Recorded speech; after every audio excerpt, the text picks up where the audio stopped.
মৰমৰ দশম শ্ৰেণীৰ ছাত্ৰ ছাত্ৰীসকল তোমালোক সকলোলৈকে মোৰ আন্তৰিক মৰম যাচিলে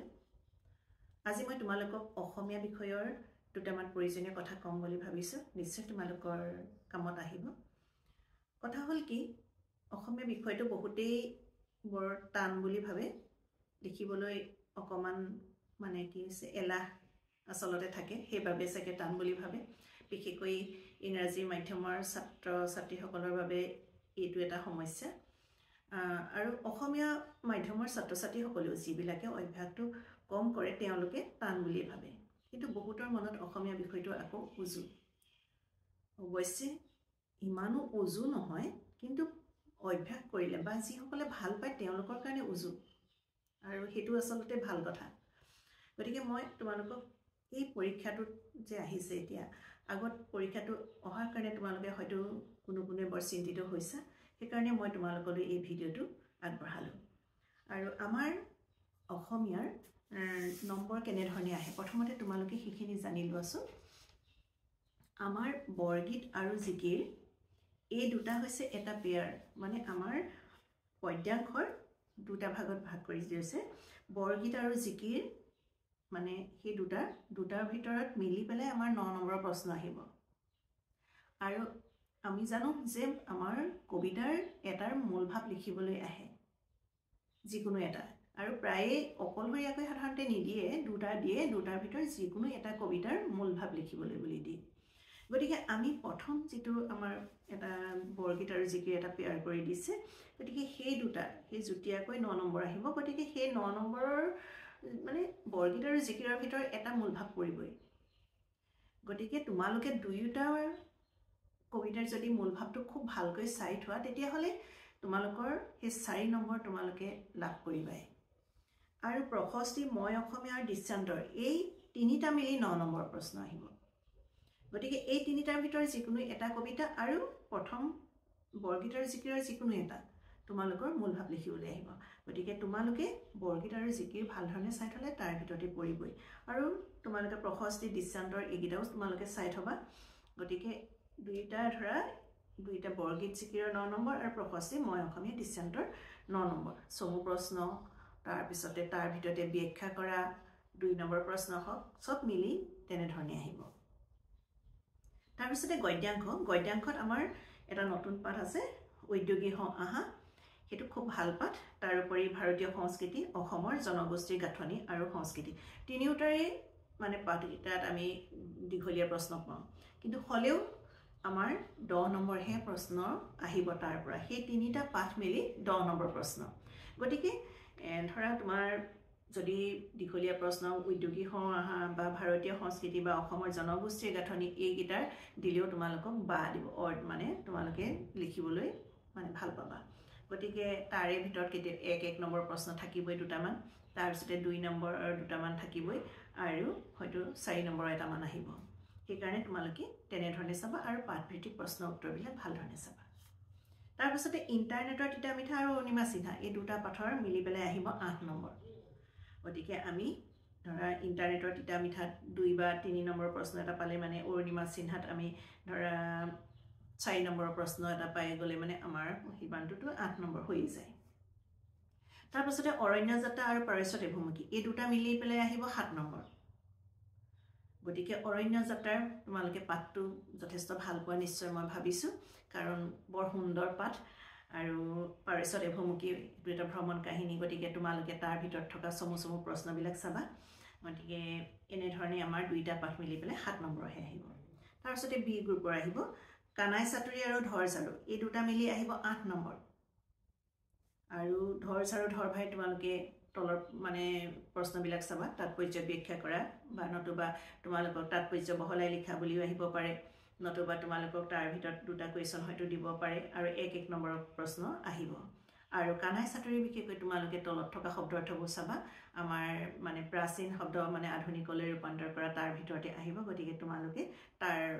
অৰ্থখিনি তোমালোকে ভালকৈ চাই থবা গতিকে দুয়োটা মিলি পেলাই ধৰ চাৰু ধৰ ভাই আৰু কানাই চাতুৰি দুইটা মিলি আহিব 8 নম্বৰ তাৰ পাছতে বিখ্যাত যুগ আৰু প্ৰাচীন ভাৰতীয় শিক্ষা বিখ্যাত যুগ বহুতে টান বুলি ভাবে কিন্তু টান একেবাৰে নহয় তাৰ প্ৰশ্নকেইটাৰ উত্তৰ কৰিবলৈ বৰ ভাল তোমালোকে পাঠৰ তলত থকা প্ৰশ্নকেইটা চাবা আৰু ভিতৰৰ দুই এটা প্ৰশ্ন চাব লাগিব গতিকে তেনেধৰণে চাবা যদি মই সুবিধা কৰিব পাৰোঁ তেতিয়াহ'লে নিশ্চয় তোমালোকক মই দুটামান প্ৰয়োজনীয় প্ৰশ্নৰ উত্তৰ দিবলৈ যত্ন কৰিম আৰু মোৰ অৱশ্যে আগৰ ভিডিঅ'ত এই বিখ্যাত যুগৰ হওক মানে প্ৰাচীন ভাৰতীয় শিক্ষাৰ প্ৰশ্নবিলাক মানে দিয়া হৈয়ে আছে আৰু কুৱেশ্যন পেপাৰৰ যথেষ্টখিনি উত্তৰ মই কৰি দিছোঁ তাৰপিছতে ব্যাকৰণৰ প্ৰশ্ন আহিব ব্যাকৰণৰ 10 নম্বৰ আহিব তাত দিব যে যি তলত দিয়া যিকোনো দুটা মানে 5টা প্ৰশ্নৰ উত্তৰ কৰিবা বুলি প্লাই দিব তাৰে দুই দুইকে থাকে 5টা কৰিলেই হ'ল তাৰে ভিতৰত থাকিব মানে নট্যবিধি সত্ৰবিধি অৰ্থাৎ মূৰ্ধন্য ন আৰু মূৰ্ধন্য খোৱাৰ মানে কিছু নিয়ম থাকিব তাৰ পাছতে থাকিব ইপিনে সন্ধি থাকিব তাৰ পৰা সৰল বাক্য জটিল বাক্য মানে বাক্যৰ পৰিৱৰ্তন থাকিব তাৰ পাছতে মানে এটা শব্দত প্ৰকাশ কৰা থাকিব প্ৰত্যয় থাকিব সমাস থাকিব এইখিনি থাকিব গতিকে মানে সকলোখিনি মিলি 10 নম্বৰ আহিব তোমালোকে যিকোনো মানে 5টা কৰিলেই হ'ব কেতিয়াবা অৱশ্যে ইটোৰ লগত সিটো অৰ বুলিও দিব পাৰে বা নাইবা বুলি তাৰমানে দিব পাৰে গতিকে তোমালোকে চাই ল'বা যিটোৱে তোমালোকৰ সহজ হয় তোমালোকে সেইখিনিকে কৰিবা গতিকে সেই 10 নম্বৰ নিশ্চয় তোমালোকে লাভ কৰিব পাৰিবা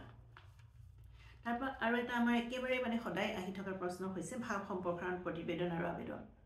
আবেদন তোমালোকে সৰুৰে পৰাই লিখিছা গতিকে আবেদনত টান পাবলগীয়া একোৱেই নাথাকে আৰু প্ৰতিটো বিষয় অকমান ভিতৰটো বেলেগ বেলেগ হয় আৰু কেতিয়াবা এড্ৰেছটো অকমান বেলেগ হয় গতিকে কেইবাটাও বিষয় হ'ব পাৰে কেতিয়াবা ধৰা তোমালোকৰ মানে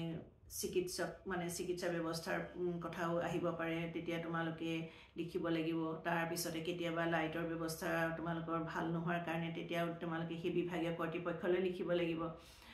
তাৰমানে স্বাস্থ্য বিভাগৰ মানে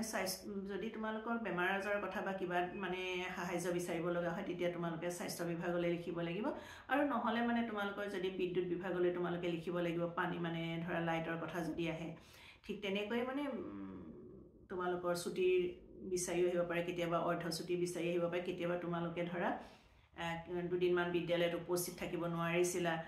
তেনেধৰণেও তাৰ খতিয়ানৰ কথা জনাই পেলাই তোমালোকে লিখিবলৈ আহিব বা মুঠতে কেইবাটাও বিষয়বস্তু হ'ব পাৰে কেতিয়াবা খেলা ধূলাৰ বিষয় মানে বস্তু বিচাৰি পেলাই তোমালোকে প্ৰধান শিক্ষকলৈ বা অধ্যক্ষলৈ মানে আবেদন কৰিবলৈ আহিব পাৰে গতিকে এনেধৰণৰ তোমালোকৰ বিষয়বস্তু আচলতে আহিয়ে থাকে তোমালোকে গতিকে আগৰ যদি কুৱেশ্যন পেপাৰ চাইছা তেতিয়াহ'লে নিশ্চয় তোমালোকে কৰিব পাৰিবা তেনেধৰণে চাবা তাৰপিছতে ৰচনা আৰু ৰচনা তোমালোকৰ 8 নম্বৰ আৰু ৰচনাৰ কথা তোমালোকে মনত এইটো ৰাখিবা যে একদম শেষলৈ তোমালোকে ৰচনা কৰিবলৈ থৈ নিদিবা কাৰণ দীঘলীয়া ৰচনা এখন তোমালোকে সময়ৰ অভাৱ হ'লে তোমালোকে এৰি থৈ আহিব লাগিব সেইকাৰণে তোমালোকে শেষলৈ কেতিয়াও থৈ নিদিবা সদায় মাজত কৰিবা ৰচনাখন মানে তাত থকা পইণ্টছবিলাকৰ মানে ধুনীয়াকৈ দি পেলাই তোমালোকে লিখিবলৈ যত্ন কৰিবা কাৰণ মানে সৰু সৰু ব্যাকৰণৰ প্ৰশ্ন তোমালোকে সময়ৰ মানে যদি বেল মৰা সময়টো পটককৈ লিখি থৈ আহিব পাৰা এটা শব্দ দিয়া ৰচনাখন নোৱাৰিবা তাৰমানে সেইকাৰণে ৰচনা লিখোঁতে তোমালোকে সদায় মাজত লিখিবলৈ যত্ন কৰিবা তাৰপিছতে দ্ৰুতপাঠটোতো আমাৰ একদম কমন প্ৰশ্ন মানে 10 নম্বৰ মানে আহি 6 আৰু 4 নম্বৰ এনেকৈ আহে গতিকে সেই 10 নম্বৰ তোমালোকে সদায় মানে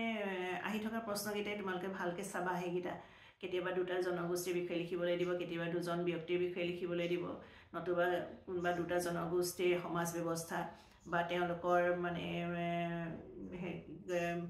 মানে শাসন ব্যৱস্থা নতুবা তেওঁলোকৰ উৎসৱ পাৰ্বণ এনেধৰণে তোমালোকৰ আহিব পাৰে গতিকে দুটা পাঠ ভাল ধৰণে চাবা আৰু তাৰ ভিতৰতে তোমালোকে মানে আহিবই আৰু লিখিব পাৰিবা আৰু দুজন ব্যক্তিৰ বিষয়ে তোমালোকে ভালকৈ চাই থবা তাৰপিছতে ছন্দ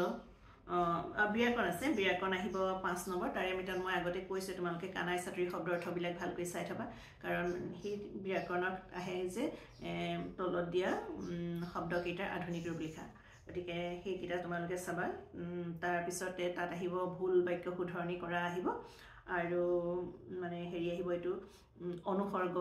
আৰু বা উপসৰ্গৰ কথা আহিব গতিকে সেই অনুসৰ্গ আৰু উপসৰ্গ সেইবিলাকতো বিৰাট ভাল প্ৰশ্ন গতিকে তোমালোকে চাবা আৰু প্ৰয়োজন হ'লে মোৰ ভিডিঅ'টো তোমালোকে চাব পাৰিবা মই কুৱেশ্যন পেপাৰ মানে কোনটো বছৰত মানে কেনে ধৰণৰ আহিছিলে সেইখিনিও মই তোমালোকক তাত দিয়া হৈ আছে তাৰপাছতে ছন্দও ঠিক তেনেকৈ একো টান নহয় তাৰমানে ছন্দ সজ্জাবিলাক তোমালোকে তাৰমানে আক্ষৰিক মানে কোনটো ছন্দৰ মানে অক্ষৰ সংখ্যা কিমান সেইখিনি তোমালোকে চাবা